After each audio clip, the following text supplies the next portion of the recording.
Alright guys, let's take a look at some myotomes and what some functional activities can you do depending upon what level of the spinal cord you are at.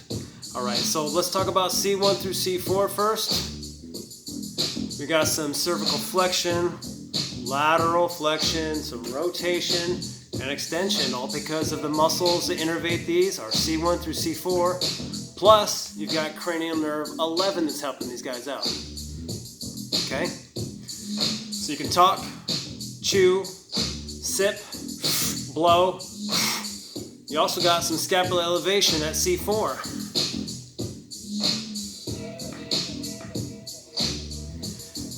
Not only at C4 that scapular elevation happens, but it's also because of cranial nerve 11, right? Gonna move on down the list. You got C5. What can you do with C5? Well, we've got biceps. They start there at C5, okay? As you go down the list, lower the level, the stronger these things get. C5 starts right here, okay? Got some biceps and rhomboids, okay? Rhomboids. Get some retraction with that. All right. What else is happening at C5? We have flexion and abduction at the shoulder.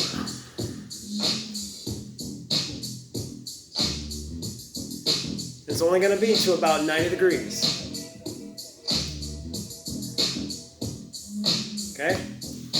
And again, as you get lower down the list, these things get stronger. All right, C6. Now, the test actual for myotome is now elbow flexion. Those elbow flexors are getting stronger. What can we do now? Wrist extension.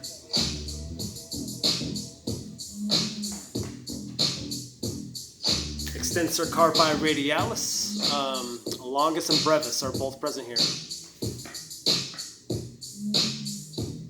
All right, what else can we do here? Well, some of these muscles are starting to come into play.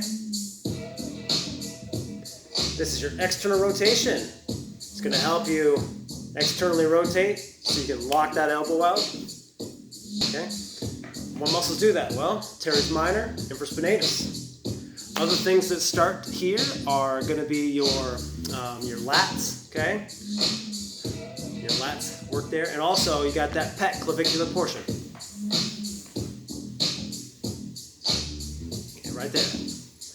Pec clavicular portion. Okay, moving on down the list, we got C7. Big highlight of C7, tricep extension. Tricep extension. Okay, you also got finger extension. These are the functional highlights of C7. So again, wrist flexion, flexor, carpi, radialis, flexor, carpi, ulnaris. C7, elbow extension, elbow extension, elbow extension, wrist flexion, wrist flexion, wrist flexion. Right. Going on down to C8, we have ulnar deviation. Ulnar deviation. All right. Down to T1, got the digital abduction and adduction. Abduction. Adduction. Got those interossei. All right. Keeping on down the list, we're going to go down to the lumbar spine now. L2 and L3, you got your iliopsoas. What can those guys do? Well, L2 and L3, right here, hip flexion. Okay, hip flexion, hip flexion. We also got a little bit of knee extension. It's going to be weak, but it can be present.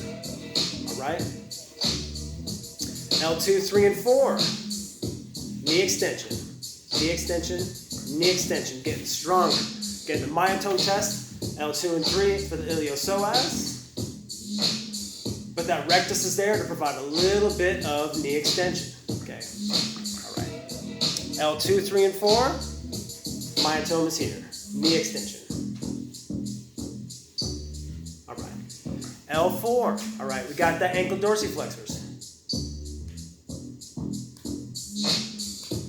What does this, you ask?